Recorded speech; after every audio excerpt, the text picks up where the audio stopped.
بسم الله الرحمن الرحیم بەناوی خوای بەخشندە و مهرەبان. دەست دەکەین بە ڕیکۆردکردنی یەکەم وانەی مێدکورد ئەناتۆمی. terms of movement ئەوە زۆر گرنگە. ئەوانە movement ئاگدار یعنی جوڵیان لەگەرە بۆ flexion and extension. extension واتە درێژکردنەوە. ئێستا ئەوە جونگەکە باشە پێی دەگوترێت elbow joint. extension یعنی ئەنگڵەکەی با بڵین گۆشەکەی 180. ئەگەر من ئەو گۆشەم کەم کردەوە پێی دەگوترێت flexion چەمانەوەی دەستەکەم. ئەگەر ڕاستم کرد پێی دەگوترێت extension یعنی درێژکردنیە پێی دەگوترێت straightening یعنی ڕاستکردنی یاخود increase the angle یاخود گۆشەکەی زیادکە. بەڵام flexion یعنی گۆشەکەی کەمکە لە بۆ هەموو جونگەی گۆشەکەی کەم کرد flexion گۆشەکەی زیادی کرد extension. تەماشای ئەو برادری بکەن بەو ڕاستی ئەگەر دەستی خۆی ڕاستکە پێی دەگوترێت extension ئەگەر وای لێ بکە پێی دەگوترێت flexion عکسی یەکن ئەو دوو تێرمانە. key pointێکمان هەیە لێرە یعنی ئەو شتەی flexion و extensionەکەی پێدەناسن ئەویش هەمویان کار دەکەن لەسەر sagittal plane. sagittal plane یعنی ئەو پلینە یعنی لە بۆ پێش لە بۆ پاش بۆ نێزات و برێژ لە بۆ shoulder flexion چییە دەرم ئەو هابکە لە بۆ ئەو جونگەی ئەو هابکە بەڵام لە بۆ ئەو جونگەی ئەو هابکە جوڵەکەی لەسەر sagittalە لەسەر coronal نییە بەو شێوەیە نییە باشە بەڵکو لەسەر چییە لەسەر sagittal یعنی ڕووە و پێشەوە و دووە بەو شێوە لە پێش هەروەترە flexion ئەوەیان لە بۆ چییە shoulder joint لە بۆ ئێرە بەچاو ئەو جونگەی ئەو پێی دەگوترێت flexion ئەو پێی دەگوترێت extension یان هەڕاستکردنەوەی خۆشی هەر extensionە ئەویان پێی دەگوترێت flexion ئەویان پێی دەگوترێت extension لە کاتی ڕۆیشتن بە ئاسایی خۆت دروست دەبێت. تەماشای دووەم بکەین لە بۆ elbow joint و knee joint تەماشاکە flexion extension ئەویان flexion لە بۆ پشتەوە extensionەکە لە بۆ ڕاستکردنی و زیادکردنی ئەو ئەنگڵی دەیکاتە 180 پێی دەگوترێت extension دەیکاتە 90 پێی دەگوترێت flexion دەیکاتە 90 flexion 180 extension باشە لەوەکەیت کەش لە سەر و ملی ژێتمان flexion واروە extension ئەوە hyper extensionە ئەو ڕازڕاوەستانە بەخۆی extension چکە جونگەکەی ئێرە 180 بەڵام ئەگە زیاد لە حدوەمان کرد پێی دەگوترێت hyper extension ئێستا لە تێرمەچکە باسی دەکەین دەرێ بە دەوروبەری transverse axis ئەو زۆر مهم نییە. terms of movement ئەمە شتێکمان هەیە دەرێ beyond the normal limit extensionەکە بێ سنوور بی یاخود beyond یعنی بکەوتە پاش normal limit سنووری ئاسایی خۆی زیاد لە حد بوونەوە flexion ئەنگڵەکەمان کەم کردەوە ئەوان extension 180 ئەوەیان ئەنگڵەکەمان زیاد لە حد کردەوە پێی دەگوترێت hyper extension ناخۆ ئەوەکمان هەیە لەو حاڵەتەی برینداری بوونەکمان هەیە ئینجریەکمان پێی دەگوترێت y plus چییە ئەتوو زیاد لە حد ملت بەو شێوەی لێدێ لە چه حاڵەتەکی لە ئۆتۆمۆبایل collision یعنی دەحمی سیارەی زۆر جاروێ کابرا زیاد لە حەسەری دەستە پشتەوە و ملی ئەسێت دەخۆ پێی دەگوترێت y plus. ئێستا دەین باسی flexion دەکەین. flexion واتە کەمکردنەوەی گۆشە. elbow ئەو جونگەیە ئەو جونگە پێی دەگوترێت elbow flexion واتە کەمکردنەوەی گۆشە لەو جونگەیەدا واتە دەرست بەرز دەکەیەوە لەسەر sagittal plane. واروها گەڕانەوەی بۆ شوێنی خۆی واتە زیادکردنی ئەنگڵەکەی زیادکردنی گۆشەکەی پێی دەگوترێت extension elbow extension. ئێستا دەین باسی shoulder flexion دەکەین یاخود arm flexion واتە کەمکردنەوەی گۆشەی شان بەو شێوەیە گۆشەکەمان کەم کردەوە و لە extension دەگەڕێتەوە شوێنی خۆی وە گۆشەکە زیاد دەکە و دەتوانین زیاد لە حد extensioni پێ بکەین پێی دەگوترێت hyper extension لە هەندێک کتابیش هەر بە extension ناوی هاتیە. ئێستا wrist flexion wrist یعنی مەچەک جونگەی مەچەک ئەگە تەماشاکەین flectionەکە کەمکردنەوەی گۆشەکەیەتی decrease the angle و increase ئەنگڵەکەی پێی دەگوترێت extension wrist extension یان hand extension ئەوەشان پێی دەگوترێت hyper extension لە هەندێک شوێنش پێی دەگوترێت extension. ئێستا دێنە سەر finger تەماشاکەم flexion کەمکردنەوەی ئەنگڵەکەیتی کەمکردنەوەی گۆشەکەیتی extension زیادکردنی گۆشەکەیتی ئەوە بەس لە بۆ چار پەنجەکەیە غەیری thumb ئەوە interphalangeal یعنی جونگەی ناحبین پەنجەکان بەڵام thumb حاڵەتێکی شازی هەیە کەوا لەسەر coronal plane تەماشاکەن ئەوە flexion ئەوە extension دەکڕێتەوە شوێنی خۆی flexion extension. ئێستا باسی هیپ دەکەین واتە جمگەی حەوز. هیپ فلێکشن تەماشاکەن کەمکردنەوەی گۆشەکەی بەو شێوەیە لە کاتی ڕۆیشتندا. و هیپ ئەکستێنشن گەڕانەوەی یاخود با بڵێن increase the angle زیادکردنی گۆشەکە لە نێوان ئەو دوو ئێسکەدا واتە زیادکردنی گۆشەی جونگەکە و دەتوانرێت زیاد لە حەد ژوەی لێ بکرێت پێی دەگوترێ هیپ هایپەر ئەکستێنشن و لە هەندێک شوێنیشدا دکتۆر زار بێ دەرێ ئەکستێنشن. لێرە نی فلێکشن ئەو جمگەی پێی دەگوترێ نی باشە چۆک فلێکشن واتە کەمکردنەوەی ئەنگڵەکەی گە تەماشاکەین لە بۆ پشتەوە دەچی چکار بەخۆی ئەو جمگەی بەس لە بۆ پشتەوە دەڕوە ناتوانانی زیاتر بێتە پێشەوە لێ عەرەکەی بۆ شێوازیە خۆش ئەکستێنشنەکەیتیم ئەوەشیان تۆی فلێکشن ئان تۆی ئەکستێنشن تۆی واتە پەنجەی پێ سپاین فلێکشن سپاین یعنی دڕکەپەتێک یاخود پڕپڕەی پشت تەماشاکەن گۆشەکەکەم بۆ ئەکستێنشن گۆشەکە هاتەوە شوێنی خۆی توان ئەو عەرەکانە هەمووی دووبارەکەنەوە لەوەی زیاتر لە مێشکام چەقی نێک فلێکشن کەمکردنەوەی گۆشەکە نێک ئەکستێنشن گەڕانەوەی گۆشەکە لە شوێنی خۆی هەروەها هایپەر ئەکستێنشن بەو شێوەیە. و لێرە لاتڕاڵ یاخود سپاین فلێکشنمان هەیە هەروەکو باسمان کرد کەمکردنەوەی گۆشەکەیە بەڵام لە بۆ لایەک لەوێ پێی دەگوترێت لاتڕاڵ و ئەویش وەکو ئەبدەکشن مامەڵەی لەگەڵ دەکرێت. ئەو جوڵانی کەەوە باسمان کرد ئەوانە هەم پێیان دەگوترێت ئەکستێنشن و لە هەندێک کتابیش پێی دەگوترێت هایپەر ئەکستێنشن. terms of movement بەخۆی ئەو سلایدە عقوب لە پاشی دێنێ بەڵام دانرێت تازە ئەوەیان lateral flexion هەر ئەبدەکشنە هەرچیە ئەبدەکشن چیە ئێستا باسی دەکەین. ئەبدەکشن واتە شتێک لە میدلاینی تو دوور بکەوتەوە باشە لێرەکانە lateral flexion ئەبدەکشنی ترنک و هێدیە یعنی جاستەی خۆم بەو شێوەی لە بۆ لایەکی بم ئێستا ئەوە میدلاینە بەو شێوەی لێ بکەم پێی دەگوترێت lateral flexion ئەو لاش lateral flexion هەروەتر ئەوش هەر ئەبدەکشنە لە نێک و ئان ترانکی لەسەر چیە لەسەر coronal plane گوتمان ئەگە ئەوها بڕین ینی coronal plane ینی ئەوها دەچی و ئەوها دێ ئەدی sagittal plane لە بۆ پێشەوە شتەوە coronal ئەولا و ئەولا. terms of movement abduction و abduction لەسەر coronal plane بەڵام flexion و extension بە شێوەیەکی عام ئاگادار بن exception من هەیە لەسەر sagittal plane. abduction بیودی کەتەکەن یەکە عین دوورکەوتنەوە abduction ینی دووریکەوە ینی جسمم لێرەیە ئەو دەستەم دووری دەکەمەوە لە میدلاین باشە. abduction ئادیکە ئەدرێ فرانکەسی ئادکە لە گروپ زیادیکە ینی بیهینەوە لە بۆلای جەستە abduction زۆر ئاسانە ئەگەر دوو پیرەکە وەکو یەک بوون هەردوو چەندی بوون abduction واتە زیادیکەوە ینی toward the body toward the midline یاخود abduction واتە away from the midline تەماشا ئەوان پێی دەگوترێت abduction هینانەوەکەی پێی دەگوترێت adduction زیادیکەوە abduction لە بۆ دەستیش دەبی پاشەنجی rotation لێرکوانەها لێرە باسی abduction مان کرد گوتمان لەسەر coronal plane شتەکە دوورکەوتووە لە میدلاین تەماشای lateral flexionیشکە ئەو میدلاینەکەیتی کەسەکە بەلایەک داکەتیە پێی دەگوترێت lateral flexion هەم فلێکشنە لەو پێی دەگوترێت فلێکشن چکە ئەو ئەنگڵی کەم کردەوە تەماشا ئەو ئەنگڵیکە کەمی کردەوە لێ پێی دەگوترێت فلێکشن لاترالەکەش لەوەی هاتێ لە بۆ لایەکی چووە لە بۆ لایەکی ئەوەی کردێن نەک لە ناوەڕاستی. سێکەم دەکشن بریتە لە تێکەڵێک لە فلێکشن ئەبدەکشن ئەکستێنشن ئەن ئەدەکشن وەکو لێرەدا دیارە فلێکشن واتە دەستەکەت بۆ پێشەوە دێنی ئەبدەکشن دووری دەکەیەوە ئەکستێنشن بۆ دواوە ئەدەکشن نزیکی دەکەیەوە بەو شێوەیە سێکەم دەکشن دروست دەبێت سێریکەن بازدەنگیەکی تەواوە هەموو جوڵەکانی تێدایە وهروەها هیپ جوینت دەتوانین سێکەم دەکشن بکە و شۆڵدەر جوینت وهروەها ڕیژ جوینت واتە لە دەستی شەیتمان و لە خەمبی شەیتمان واتە پەنجەی گەورە و لە فینگەری شەیتمان پەنجەکانی دەست و ئەنکڵ سرکەمدەکشن جونگەی پێ و تۆی واتە پەنجەکانی پێ و هێد سرکەمدەکشن. ڕۆتێشن واتە سوڕانەوە بە دەوری خۆیدا موڤمنتی پارتەچی بەدیە ئەراوند لۆنگ ئاکسس بە گوێرەی تەوەرە درێژەکەی خۆی بۆ نمونە ئەوە دەستی منە بۆ شێوەیە ئەوە سوڕان دەکەیت ئەویان ئەو حەز لێ ڕووی لە پێشەوەی لە بۆ خۆم دێنم پێ دەگوترێت میدیال ڕۆتێشن لە بۆ دەرەوە بم lateral rotation دەتوانین دەست شدە حالێکی لەوەی بەو دەستەی زیاتر دیاربی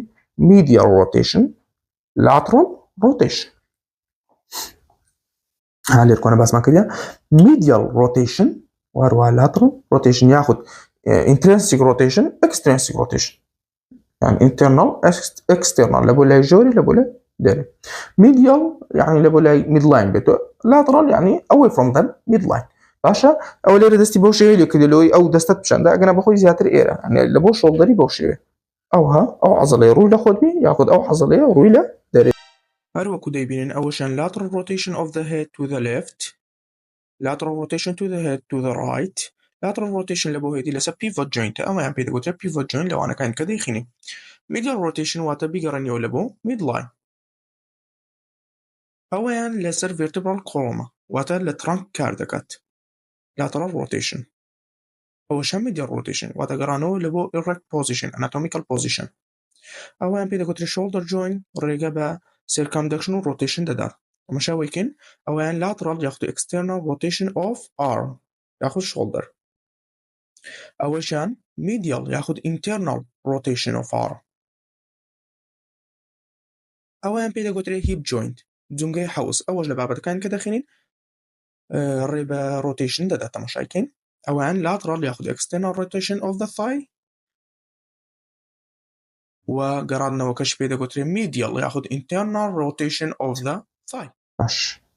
supination واتسه لبي دست نارو يا بيشوبي بيدا قلت supination بقى أصلا لكم ياخد زور زبو شوي يعني دست راستك بالمكت روي للسريبي ياخد روي لبيشوبي بيدا قلت supination زور زبط تسوينن درن سوبيتيكا درن دست هاليكا وكوي سوبيتي ده بيدا قلت supination pronation عكسي بي supination تاني حاجة که ها کابر لسه پشت پارت داتو دستی خوشت هاليكا وچ پارت دیو تو supination زور أصلا بلان دبيو تيرمانتان لبر بي زور گرينگن لوش بهدي لسبابة كان درم لوي لجرمن إن شاء الله لبريكن supination lateral rotation له أجمع دستم أو هابي وقتي أو هاي اللي ذكم أما قلت من أو erect position أجا أو هابي أو هاي اللي ذكم بيدي قلت supination أو هاي اللي ذكم medial rotation يعني اللي بقول ناو بيتو بيدي قلت pronation أو ها supination بلا ما قلت مشاي كان دستكم أو بنزيه لو تشدسي لابو درو لو بيدي قلت lateral rotation واروا ناوي دستا رولا بيشو دبي وكو لو وين إذا ديارة ناوي دستا رولا بيشو بيدي قلت supination ادي برونيشن ناوي دستا رويلا بشتويا بشتي دستا رويلا بيشويا بوشي لبو ناو ديتو لو بيدي قلت ميديال روتيشن او يعني بوشي لبو درو دستو لو بيدي قلت لاترال روتيشن دائما لبرونيشنش اسشي راديسو الله يعني تورو زندي بيدي قلت غلطنا بوليدواز ده كونه سليك باشا راديسو الله ان شاء الله ليسك كان دايخينين او عالطه بيدي قلت برونيشن يعني او دستي خد بوشي ليكريا بوشي وارو supination بخوي حالتي normally erect position anatomical position supination واتا rotation radius in lateral direction radius يعني كور يعني ايش شي كور لبو لاي دروي بيبا بيدا قطري supination بيدا قطري supination دست دكريتو كوكو باتش داتوان لبكي سوبيتا كي pronation واتا rotation radius واتا ايش شي كور لبو لاي medial direction لبو لاي ناوو واروا بيش عندك lateral rotation supination لبوي radius لبو لاي درو دروا بنزي جوري دس ثمب روي لدري دبي وارواها pronationish داروي بيدا قلتري medial rotation أو pronation medial rotation لبروي لبولاي جوري ديتو باشا إيش شي radius لبولاي جوري ديتو وتكورة وارواها أوان بيدا قلتري supination أو شيان عاليا pronation inversion و inversion معناها بعد وقت كبخينين ياخد أو دوام باشترا dorsiflexion و plantar flexion معناها أو زو كده كبعض لكن dorsiflexion و plantar flexion سيا لسر ankle joint شتك معناها لير كوانا بيدا قلت ankle joint باشا أوان بيبا بابلين لاقد ببيت دبستو أو زمية dorsiflexion و plantar flexion معناها هادي كان بيعنا قلت flexion ما نعمل واقع ده ولي دبر أو زمجة كي بيخد بأساي خد بوشيوي باشا أجرا من أو بوشيم كم كردو بيدا قلت flexion كات dorsiflexion flexion بلان plantar flexion plantar يعني الصول يعني بنبي لبولاي خارج عندي هل لبولاي بنبي هاتيا او ان لبولاي دورسالي هاتيا مش تبي هاتيا يبي تقول الدورسيفليكشن او كتك plantar flexion plantar flexion بخوي extension بلان بونا عنا من بداخو بلان وانا بلندي او انا لسر ankle joint ankle joint باشا جوينتەکەی پێ بەڵام دەتانی بوون لەوەی يعني دۆرس فلێکشن کاتێکا تو بەسەر گردە شتێکی پێت بەو شێوەیە لێدێ plantar flexion کاتێکەوە لەسەر پەنجەکانی پێت ڕاوەستە dorsiflexion and plantar flexion dorsal واتە back or upper side يعني پشتە پێ یاخود سەرە پێ بە دۆلفین دەتوانین بەفکر بێتەوە dorsal fin واتە دۆلفین ئەگە تەماشاکرد لەسەر پشتی ئەو هێماژەیە هەیە ئەو باڵی هەیە با بڵێن باشە دەتوانی بۆی لەبەریکەیت dorsal واتە back or upper side of the foot plantar واتە sole of the foot يعني بنە پێ plantar واتە بنە پێ شتێکمان هەیە لە پزیشکی پێ دەگوترێت plantar wart يعني باروکە يعني باروکەی بنە پێ شتێکی باوە زۆر جار تەماشاوەکەن ئەویان dorsiflexion تەماشا ئەو ئەنگڵی چەند کەم دەکاتەوە ئەنگڵی لای دۆرسەڵەکەی کەم دەکاتەوە گۆشەی لای دۆرسەڵەکەی کەم دەکاتەوە بەڵام لە plantar flexion ئەو بیرۆکەیە جوانترە کەوە ئەنگڵی لای پلانتەرەکەی کەم دەکاتەوە ئەگە بۆ شێوێ ناو بنری ناونانەکەی تەواوە plantar flexion فلێکشنەکەی لە بۆ لای وەسەر eversion و inversion ئەوانە ankle joint نینە باشە metatarsal jointەکان لە بابەتی joint بە تەفاصیل باسی دەکەین eversion و inversion هەیە inversion in يعني لە بۆ ناوە يعني ناو sole of the foot يعني بنە پێت ڕووی لە ناوەکە بنە پێت ڕووی لە ناوەکە باشە بەو شێوەیە ئێستاوە inversionە ئەو پێ لەولایە پێکەیت کەش ئەوها لە بۆ ناوە بێتەوە ئەویان eversionە يعني ڕوو لە بۆ لای پەنجە گسکەکەی بڕوا پێ دەگوترێت eversion لە بۆ لای پەنجەی گەورەی بڕوا کەوە پەنجەی گەورە لە بۆ ناوە دێتەوە پێ دەگوترێت inversion کەواتە ئەگە sole faces laterally يعني بنە پێ ڕووی لە دەرەوە کرد بەو شێوەیە پەنجەی گسکەکە لە بۆ ئەولایە دەچی ئەوە پێی دەگوترێت eversion ئەگەر پەنجەی گەورەکەی پێت ڕووی لە لای ژۆری کرد یاخود sole يعني بنە پێت حساب بۆ پێمە باشە ڕووی لە ناوەند دێوە کرد لای ناوە کرد پێی دەگوترێت inversion and eversion inversion واتە ناوپێیەکەت ڕووی لە میدڵانی بی sole واتە بنە پێ باشە inversion واتە inwardly يعني ڕووی لە لای ناوە بێت لە لای پەنجە گەورە وەروە eversion means sole turn away from the body midline واتە بنە پێی ڕووی لە دەرەوەی جەستە بێت ڕووی لە دەرەوەی میدڵانی بیت باشە eversion واتە turn outward يعني ڕووی لە لای دەرەبی هەر کەلیمەکە ئەو مانای هەیە لە لاتینی ankle sprain مانایە واتە پێ وەرگەڕان inversion مانایە و eversionیش مانایە لە inversionەکەی lateral ligamentەکە عەزیەت دەخوا لێ ئەو ئازاری پێدەگا کەسەکە دەرە پێم وەرگەڕایە لە inversionەکەی medial ligamentەکە حەزیەتی دەخوا لێ ئازارەکی زۆری دەبی circumduction rotation و circumduction فەرقەتی rotation لەسەر تەوەرەی خۆی دەسوڕە بەڵام circumduction بە هەموو ئاراستەکە بەو شێوە هەمووی هەم abductionە هەم adductionە هەم flexionە هەموو شتێک هەم rotationە دەستەکەش لەگەری دەسوڕێ باشە پێی دەگوترێت circumduction يعني circular بە شێوەیەکی بازنەی دەسوڕێتەوە زۆر بە وردی و بە شێوەیەکی تقریبا وەکو قوچەکە چش دروست دەکا وەکو ball and socket joint ball and socket يعني هەندێک جومگەمان هەیە وەکو تۆپ و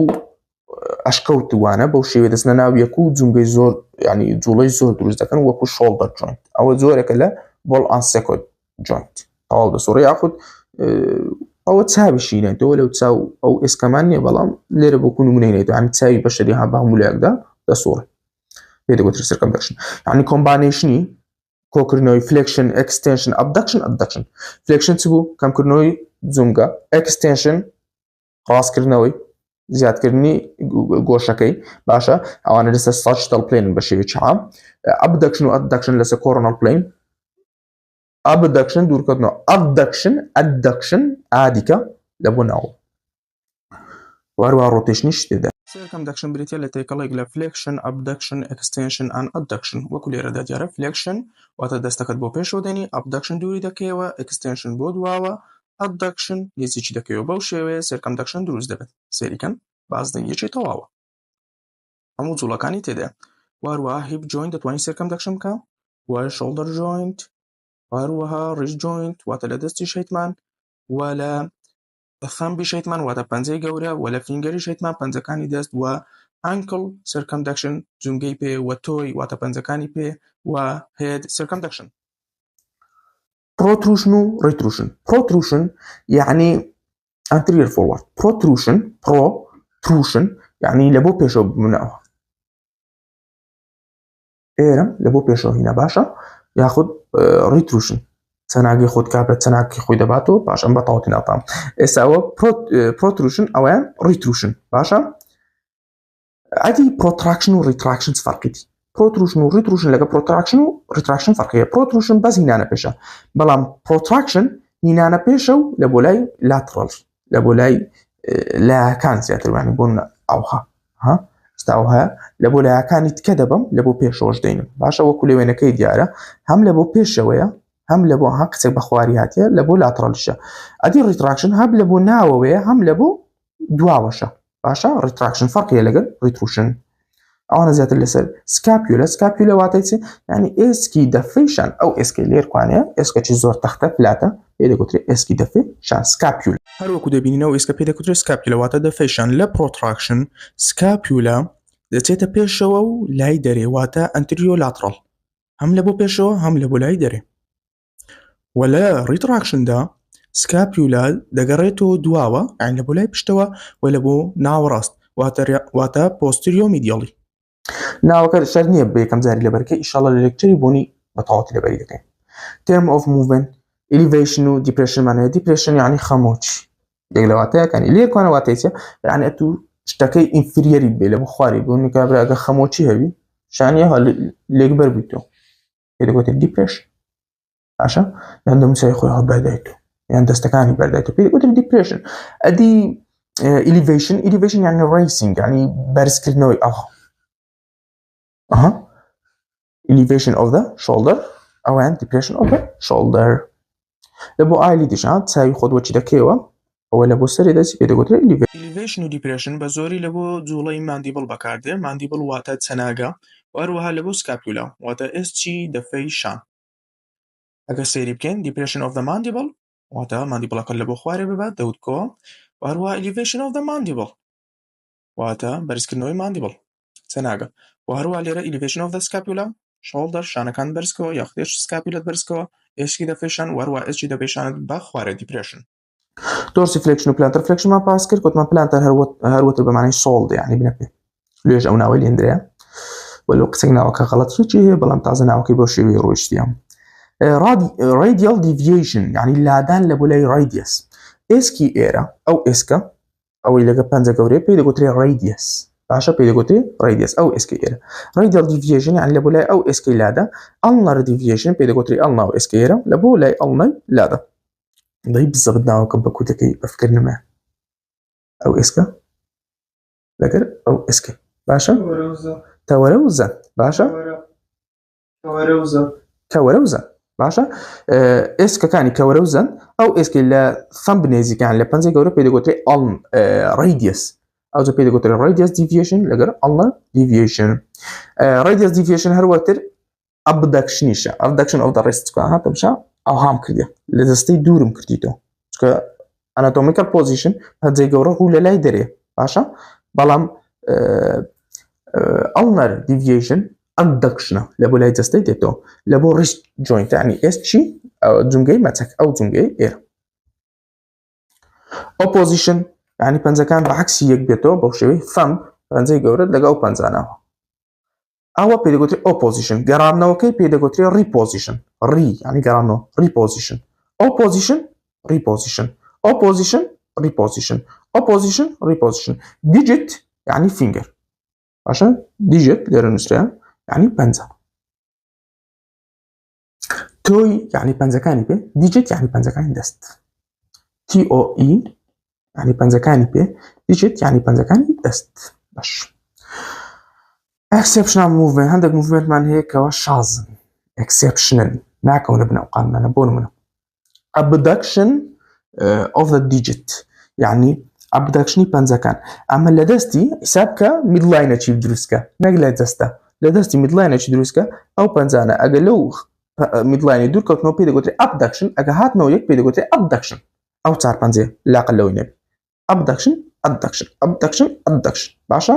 وەکو لێرە پیشانیدا ئەو پەنجانە ئەگە پەرتمان کرد یعنی spreading بڵاومان کردەوە پەرتمان کرد پێی دەگوترێت abduction of the digit ئەگەر bringing together لە بۆ یەکمانەوە پێی دەگوترێت abduction of the digits